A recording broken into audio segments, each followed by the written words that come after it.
It is striking to me that Manasseh was only 12 years old when he begins his reign, but there's no mention of an advisor or mentor.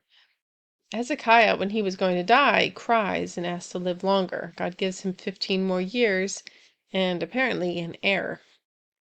Do you remember how it says Hezekiah didn't make a return to God for the benefit that was done for him? What if this was it? It's obvious God gives him a son during those extra years. It's the firstborn son that becomes the heir to the throne.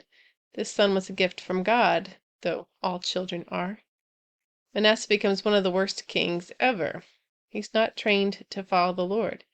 I don't know how that happens. How does his son immediately go to worship other gods? That's what he does, though. Big time. He worships every god except the true God.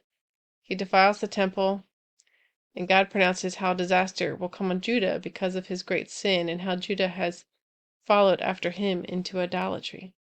He gets taken into captivity. Why? Because that's what he needed to be saved. God is patient and gracious and merciful, and he really tries to save his people. Manasseh will still need to make the choice to humble himself before God, and he will. God sees and returns him to Jerusalem.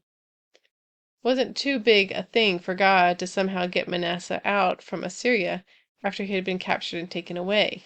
We're not told how that happened. Manasseh repents, cleans the temple, tosses out the idols. Manasseh's son will be evil and would refuse to humble himself. He meets a quick, evil end. So what do we learn? Call on the Lord. Acknowledge him in everything. Humble yourself and stay humble. What does it mean to be humble before the Lord? It just means to realize that we need God. A humble person does not rely on himself, he relies on God. Need God. Well, you do need him. You desperately need him. Just realize it and accept it. It's a good thing.